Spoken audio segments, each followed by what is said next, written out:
My son said I was destroying his future because I bought myself one car. What he did not know was that I had been paying for his future longer than he had been building it. I turned 69 on a Thursday morning in May. I woke up at 6:30 like I had every day for the past 40 years, even though I had been retired for almost a decade. Old habits stay with you. I made coffee, burned one piece of toast, sat alone at the kitchen table. Across from me was the empty chair that had belonged to my wife, Carol. She had been gone for 7 years, but I still caught myself looking up when I poured the second cup. Some mornings I could almost hear her humming while watering the plants by the window. That morning, I smiled when I looked outside, because sitting in the driveway was something I had dreamed about since I was 24 years old. A red Ford Mustang convertible. Nothing extravagant, nothing foolish, just something I had always wanted. Carol used to laugh and tell me that one day I would finally buy that silly car. "Promise me you will not wait until you are 90, she would say. I smiled when I remembered that. I picked up my keys and ran my hand across the steering wheel.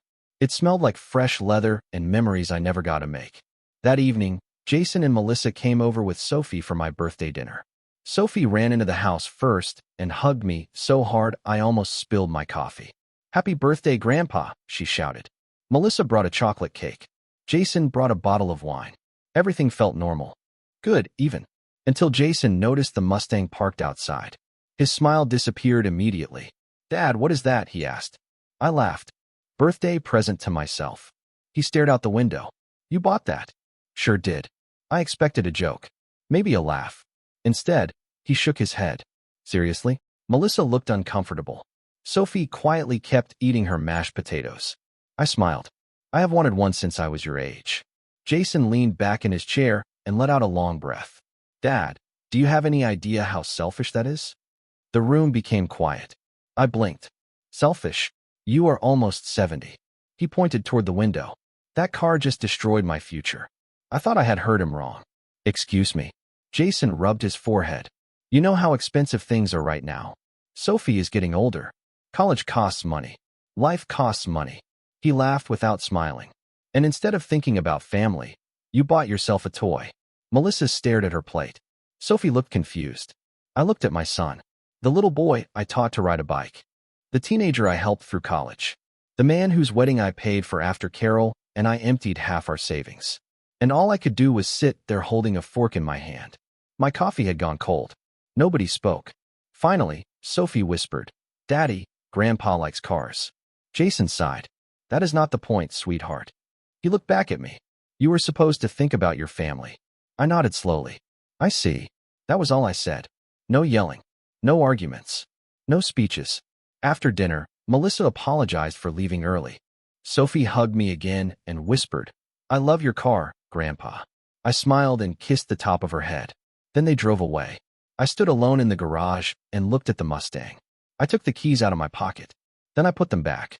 And that night, while the coffee beside my laptop grew cold, I canceled something far more expensive than a car. The next morning, I woke up before sunrise. The house was quiet. Too quiet. I sat at the kitchen table with a cup of coffee and stared at the old clock above the stove.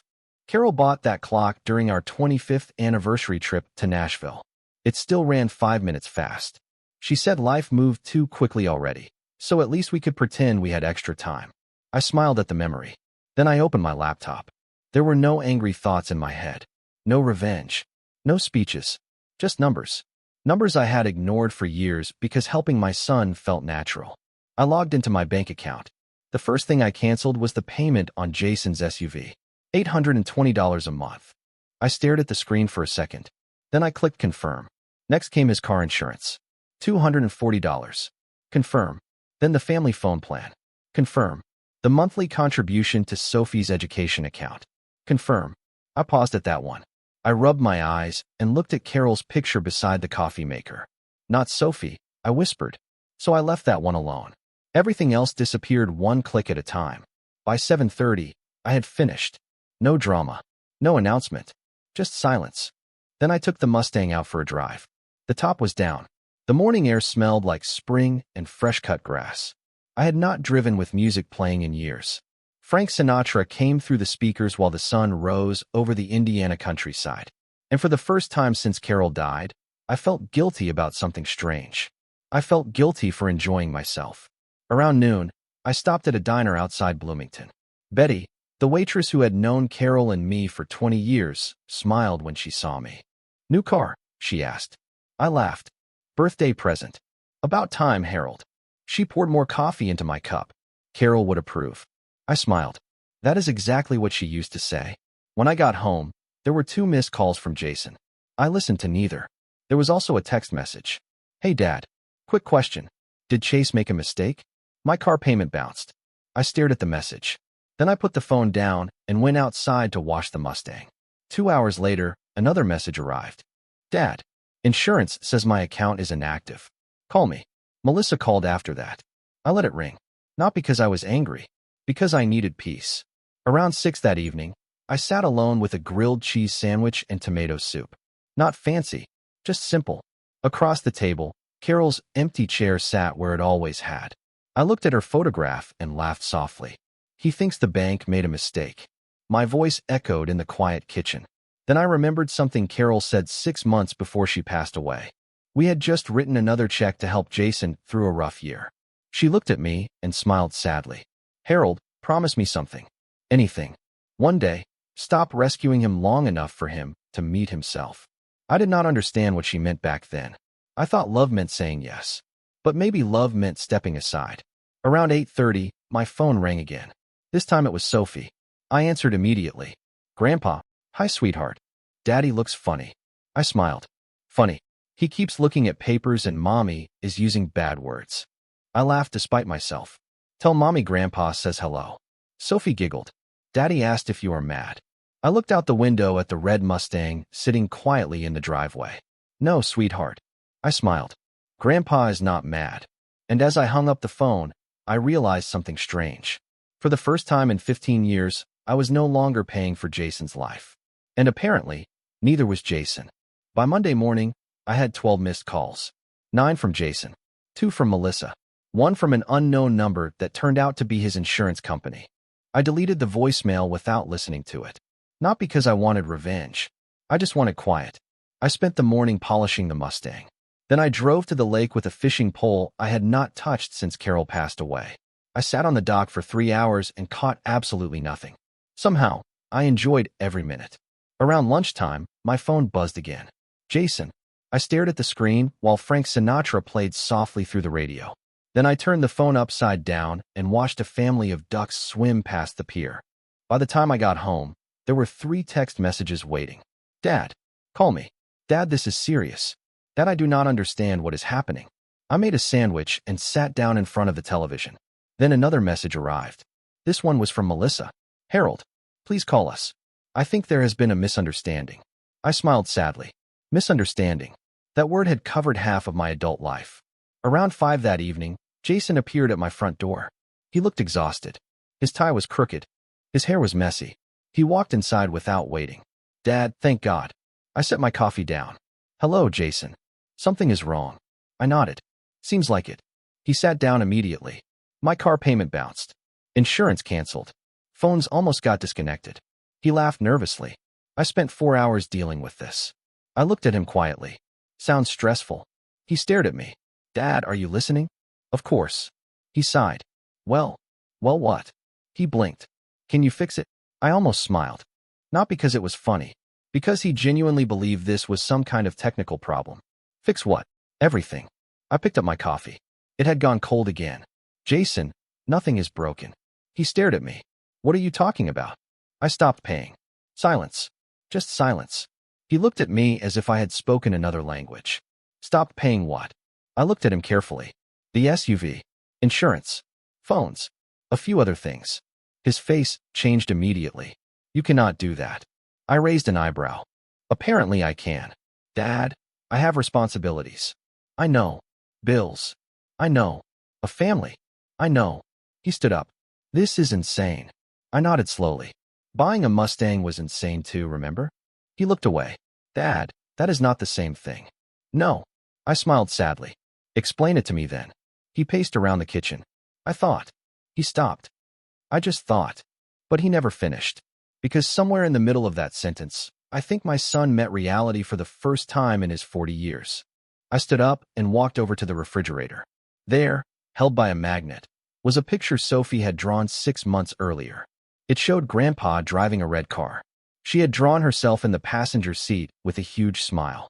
Grandpa and me, she had written underneath in crooked letters. I smiled. Then I looked back at Jason. He looked smaller somehow. Not younger. Smaller. Son, I said softly, how long did you think I was going to do this? He opened his mouth, then closed it again. Finally, he whispered something that broke my heart more than the insult about the Mustang. I never thought about it. I nodded. I know. And as he stood there looking lost in my kitchen, I realized something painful.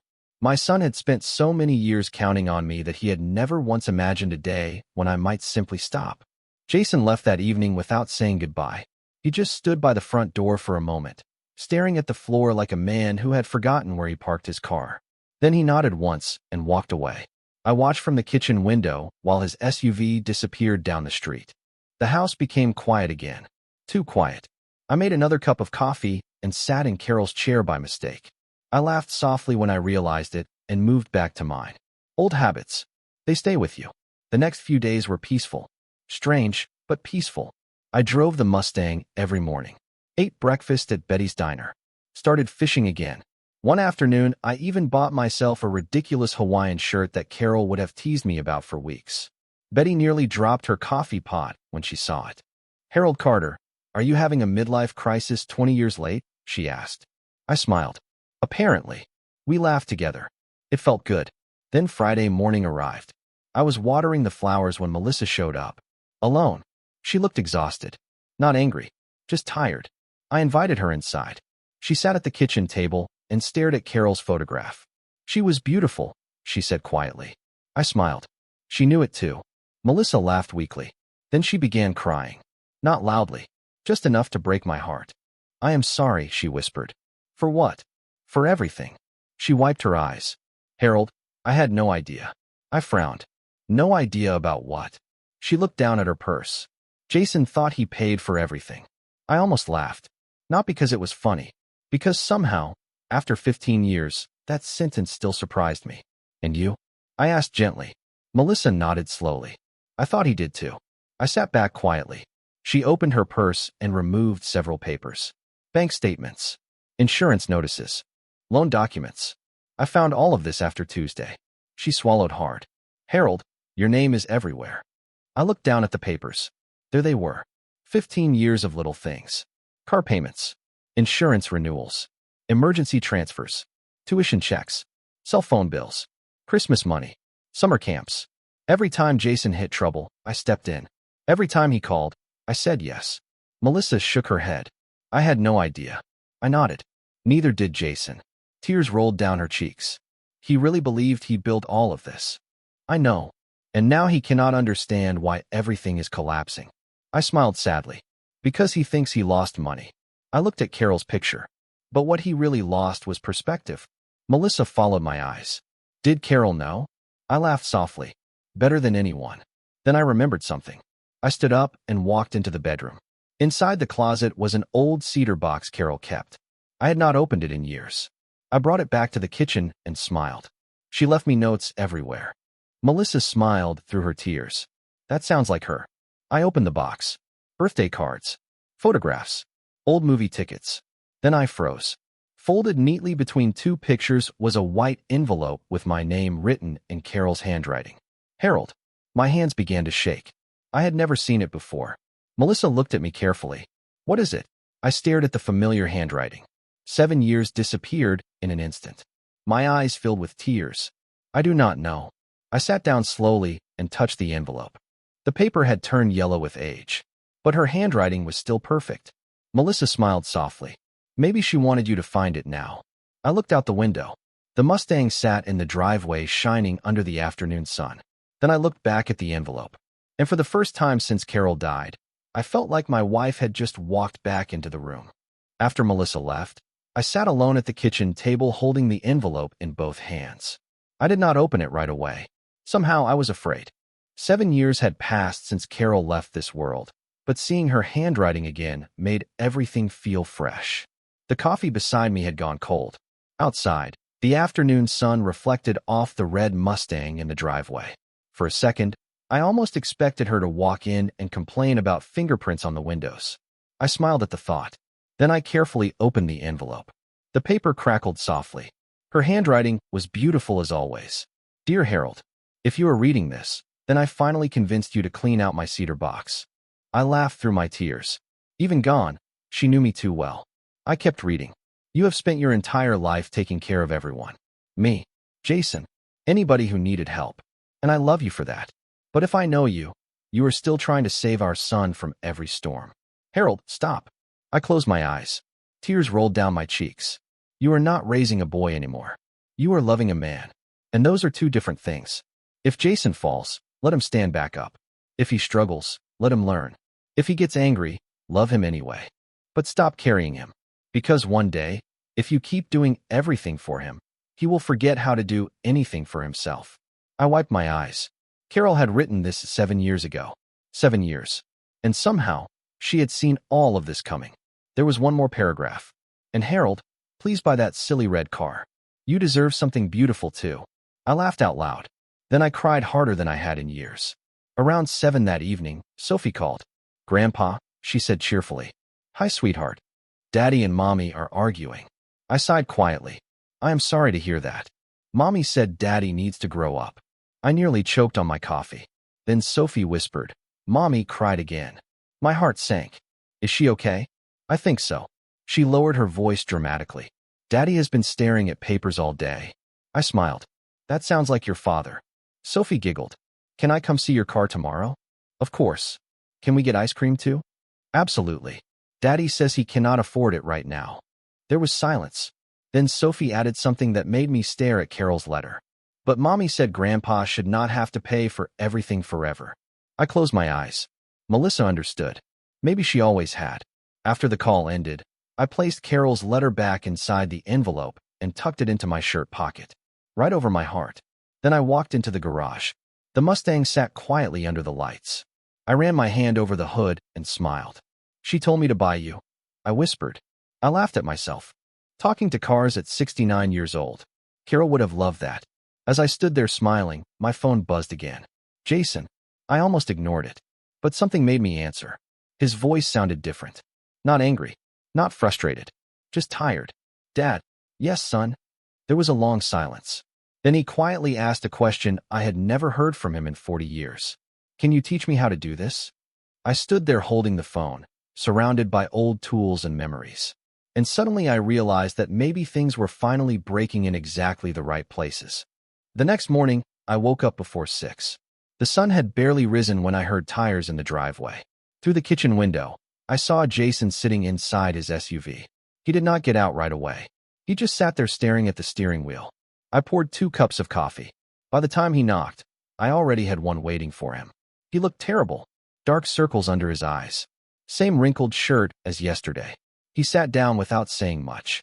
For a while, neither of us spoke. The coffee steamed between us. Finally, Jason sighed. I do not even know where to start. I smiled softly. That makes 2 of us. He laughed weakly. Then he rubbed his face. Melissa balanced the checkbook last night. I raised an eyebrow. That sounds dangerous. He almost smiled. Dad, I feel stupid. I said nothing. He stared down into his coffee. Do you know what the worst part is? No, not the money. He shook his head. It is realizing I never even asked. I looked at him carefully. Asked what? His eyes filled with tears. How much you were doing? Silence. Just the sound of the old clock ticking above the stove. I just assumed. I nodded slowly. I know. He laughed bitterly. I always thought I was taking care of my family. You were. No. He shook his head. I was managing things. You were taking care of us. He covered his eyes. God. Dad. I even got angry about your car. I smiled. You certainly did. He shook his head. What kind of son says something like that? I looked over at Carol's empty chair. Then back at him. The kind who forgot his father was a person. Tears rolled down his cheeks. I am sorry. I reached across the table and squeezed his shoulder. Good. Being sorry means you finally noticed. We sat quietly. Then I stood up and walked into the garage. I returned carrying an old metal box. Jason recognized it immediately. Mom's box. I nodded. Inside were old photographs. birthday cards, Little League pictures, report cards, a faded Father's Day card made with crayons. Jason picked it up slowly. I made this. You were 8. He smiled through tears. I forgot all about this. Then another envelope fell out. It was addressed to Jason in Carol's handwriting. His eyes widened. Mom. I nodded. I found it yesterday. His hands trembled. He opened the envelope carefully. For several minutes, he read in silence. Then he started crying. Real tears. Not quiet ones. The kind that come from somewhere deep. I looked away and let him have the moment. Finally, he handed me the letter. There was one line underlined in blue ink. Jason, one day your father will stop rescuing you. Do not mistake that for rejection. It means he finally trusts the man I know you can become. Jason stared at the paper. She knew. I smiled. Your mother knew everything. He laughed through tears. She always did. Then he looked around the kitchen. At the old clock. The photographs. The empty chair. Dad. Yes. Were you lonely? I swallowed hard. After she died? He nodded. I looked out the window at the Mustang. Very. His eyes filled again. And I never saw it. I smiled sadly. No. You were busy. He lowered his head. I thought you needed us less because you were strong. I laughed softly. Son, strength and loneliness are not the same thing. He nodded slowly. Then he whispered something I never expected to hear. Teach me everything. I smiled. Everything. He nodded. Bills. Insurance. Savings. Life. He laughed weakly. Apparently I missed a few classes. I looked over at Carol's picture and smiled. 7 years after she left us, she was still fixing things. And as my 40-year-old son sat across from me holding his mother's letter like a lifeline, I realized something beautiful. Maybe I had not stopped being his father. Maybe I had finally started teaching him again. Over the next few weeks, something strange happened. My son started showing up. Not because he needed money. Not because something broke. He just showed up. Tuesday mornings. Saturday afternoons. Sometimes with coffee. Sometimes with questions. Sometimes with nothing at all. We sat at the kitchen table and went through things together. Insurance policies. Budgets. Savings accounts. Credit scores. Retirement plans. Things his mother and I had spent 40 years learning. I taught. He listened. And every now and then, he would shake his head and laugh. Dad, I cannot believe I never knew this. I smiled. Neither can I. One Saturday, he arrived carrying a notebook. A real notebook. Homework? I asked. He laughed. Apparently. Then he held up a folder. Paid off the phone plan. I nodded. Good. Another week passed. Refinanced the SUV. Another nod. Canceled 3 subscriptions I forgot I had. I smiled. Now you sound like your mother. He laughed harder at that. Melissa changed too. She looked lighter somehow. Less worried. One evening she hugged me at the front door and whispered, "Thank you." I frowned. For what? Tears filled her eyes. For stopping. I looked surprised. She smiled. Harold, you did not abandon us. You gave him a chance. I hugged her tightly. You stayed. She smiled. He is a good man. He just got comfortable. One afternoon, Sophie came over after school. She ran straight into the garage. Grandpa, she shouted. Can we drive with the top down? I laughed. You bet. We spent an hour driving around town eating ice cream. Halfway through, she looked up at me and smiled. Daddy smiles more now. I glanced over at her. Really? She nodded. And Mommy stopped using bad words. I laughed so hard I almost missed the turn. That is wonderful news. Then she said something that made me pull over near the lake. Daddy cried in the garage last week. I looked at her. Did he? She nodded seriously. I asked him why, and he said grown men cry when they finally understand things. I stared out over the water. My eyes filled with tears. Carol. Even now, she was still teaching us. The following Sunday, Jason invited me over for dinner. It felt strange walking into his house without carrying groceries or checks. Melissa cooked. Sophie set the table. Jason grilled steaks. Not perfectly. He burned 2 of them. I laughed and ate them anyway. After dinner, he brought out a small cardboard box. What is this? I asked. He smiled nervously. Open it. Inside was a collection of old photographs. Me teaching him to fish. Me at his graduation. Me dancing with Carol at their wedding. And sitting on top was a brand new frame. Inside was a picture Sophie had taken of me standing beside the red Mustang. On the bottom she had written, Grandpa's dream car. I smiled. This is beautiful. Jason looked down at his hands. Dad, I spent years thinking you were supposed to give. He swallowed hard. I never realized I was supposed to notice. Silence filled the room. Then he stood up and hugged me. Really hugged me. Not the quick kind. Not the awkward kind. The kind little boys give their fathers after bad dreams. I closed my eyes and hugged him back. And standing there in my son's kitchen, with Carol's granddaughter laughing in the next room and Melissa wrapping leftovers in foil, I realized something wonderful. Maybe families do not fall apart all at once. Maybe they drift. Slowly. Quietly. And maybe healing works the same way. One small lesson at a time. By early autumn, life had settled into something peaceful. Not perfect. Just peaceful. Which, at 69 years old, felt even better. The maple tree in my front yard had started turning orange. Every morning I drank coffee on the porch and watched the neighborhood wake up. And every Saturday, without fail, Sophie came over. Sometimes with homework. Sometimes with stories. Sometimes just because she liked riding in the Mustang with the top down. One Saturday afternoon, she walked into the garage holding a shoebox. "Grandpa, Mommy found this in our attic." I smiled. "Treasure?" She nodded dramatically. "Ancient treasure." We sat on the floor together and opened it. Inside were old photographs and school papers. Then I stopped. There, folded between two report cards, was a drawing Jason had made in second grade. A picture of me. Underneath, in crooked handwriting, he had written, "My dad fixes everything." I stared at it for a long time. Sophie looked up at me. "You look sad." I smiled softly. "Not sad, sweetheart." I touched the paper carefully. Just remembering. That evening, Jason stopped by. I showed him the drawing. He laughed at first. Then he became quiet. I remember this. He sat beside me in the garage. "Mom made me draw that." I smiled. She always had good ideas. We sat in silence. Then he looked around the garage. The old fishing rods. The tools.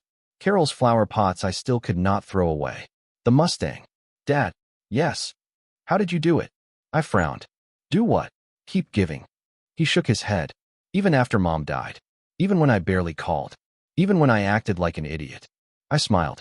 "Practice." He laughed. Then tears filled his eyes. "I am serious." I nodded. "So am I." I looked toward Carol's picture hanging above the workbench. "Your mother taught me something." "What?" "Love and expectations are not enemies." He listened carefully.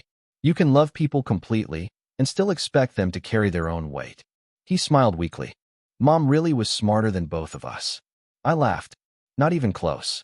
Then I stood up and walked toward the old cabinet in the corner. I pulled out a worn leather folder. Jason frowned. "What is that?" I smiled. "Something your mother and I started when you were born." He opened it slowly. Inside were birthday letters. Every year, Carol and I had written him one letter. 40 years. 40 birthdays. Memories. Advice. Stories. Dreams. Jason's hands trembled. 40. I nodded. "Your mother never missed one." Tears rolled down his cheeks. "I never knew." I smiled. "Some things parents do quietly." He sat down heavily. "Dad, I spent my whole life thinking I knew what you and Mom gave me." He looked at the stack of letters. I had no idea. I placed my hand on his shoulder. "Neither did we." He laughed through tears. "What? Son, we were making it up as we went." He laughed harder. "You look like experts." I smiled. "That is the secret." Just then, Sophie burst into the garage carrying ice cream. "Daddy, Grandpa, what are you crying about now?" Jason laughed and wiped his eyes. "Nothing, sweetheart." She looked suspicious. "Mommy says grown men cry because they have feelings." I nearly choked laughing. "Your mother is a wise woman." Sophie handed us each a spoon. Then she climbed onto my lap and smiled. "Grandpa, yes. When I grow up, I want a red car and lots of family." I kissed the top of her head. "That sounds like a wonderful plan." And sitting there with my son beside me and my granddaughter in my arms, surrounded by 40 years of letters written with love, I realized something beautiful. Maybe the greatest gifts parents leave behind are not money or houses. Maybe they are the quiet things nobody notices until much later. The things that teach us who we are after they are gone. 1 year later, I turned 70. I celebrated the birthday exactly how Carol would have wanted. Nothing fancy, just family. Jason insisted on hosting dinner. Melissa baked the chocolate cake. Sophie decorated the backyard with enough string lights to guide airplanes. And somewhere around 4 in the afternoon, I sat in my red Mustang with the top down and smiled at the sky. I had waited 40 years for that car. Turns out, I had waited even longer for peace. When I pulled into Jason's driveway, Sophie ran toward me carrying balloons. "Grandpa," she shouted, "do not ruin your surprise." I laughed. Should I be worried? Definitely. She grabbed my hand and dragged me inside. The house smelled like barbecue and vanilla frosting. Melissa hugged me. "Happy birthday, Harold." Jason came out wearing an apron that said "World's Okayest Chef." I nearly dropped my keys laughing. "Your daughter bought it," he explained. "I wear it with pride." Dinner was loud. Happy. Messy. Perfect. Half the hamburgers were overcooked. Somebody dropped potato salad. Sophie spilled lemonade. Nobody cared. And sitting there watching my family laugh, I realized something strange. Nothing had become easier. Life was still expensive. Problems still existed. But somehow everyone looked lighter. Stronger. After dinner, Sophie handed me a handmade card. Inside she had written, "Thank you for teaching Daddy how to smile again." I kissed her forehead and fought back tears. Then Jason stood up and cleared his throat. "Dad, before cake, I have something for you." He walked over carrying a small wooden box. I smiled. "Another envelope from your mother?" He laughed. "Not this time." I opened the box slowly. Inside was a set of keys. I looked confused. "Whose keys?" Jason smiled nervously. "Mine." I frowned. "I do not understand." He looked down for a second. "I paid off the SUV." "That is wonderful. And I bought something else." He smiled. "Not for me." I stared at him. "Jason." He pointed toward the driveway. Outside sat a small white camper trailer attached to his truck. My mouth fell open. "No." He nodded. "Yes."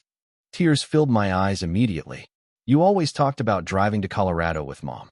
His voice cracked. "You never got to." I could not speak. Melissa wiped her eyes. Sophie smiled proudly. "Daddy said Grandpa needs adventures." Jason walked over and hugged me. "I cannot give you back the years you spent taking care of us." He swallowed hard. "But maybe I can help with the years you have left." I cried. He cried. Melissa cried. Sophie looked disappointed. "Everyone cries now," she announced. We all laughed. Later that evening, after the cake and presents, I sat alone on the porch. The air was cool. The stars were bright. In my shirt pocket was Carol's letter. In the driveway sat the Mustang. Beside it sat the camper. Through the window, I could see Jason washing dishes while Melissa dried them. Sophie danced around the kitchen wearing birthday hats. And for a moment, I closed my eyes and imagined Carol sitting beside me. I could almost hear her laugh. "See," she would say. "They just needed time." I smiled into the darkness. Because she had been right. Again, my son thought I was destroying his future because I bought one car. But in the end, that car gave us something much more valuable. It reminded all of us that love is not measured by how much you sacrifice. Love is measured by what you teach people to become after you stop carrying them. And as I sat there with 70 candles behind me and endless roads ahead, I realized something beautiful. I was not driving away from my family. I was finally driving with them.